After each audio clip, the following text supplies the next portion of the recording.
आजिर सुविचार को आपन को स्वागत। आशा करुछु आपण सुस्थ थिबे।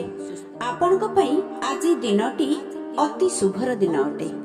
आजि आपण प्रत्युषर उठी नित्यकर्म सारी सारिबेनी, कारण आपण को आजि बहुत बड़ काम करियार अछि। एहा कहिबार माने आपण जदि गोटे बड़ काम करिया को जाउछंती, तेबे आपण को सठिक ओ सफा पोशाक परिधान करबाकू हुए, कारण पोशाक ही आपण को मूल्य बढ़ाई थाए।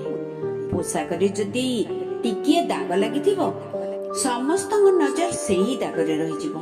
तेणु पोशाकर इज्जत रखिले पोशाक आपण को इज्जत देबो। पोशाक पिंधिबाटा हुए तो सामान्य काम होई पारे, किंतु ताहा आपण को पई बड़ काम। तेणु काम जेते छोट हेउथाउ ना काहेकि ताहाको केबे छोट भाबिबे नाही। जदि कर्म को अवहेला करिवे ताहा भारी ही जीवो।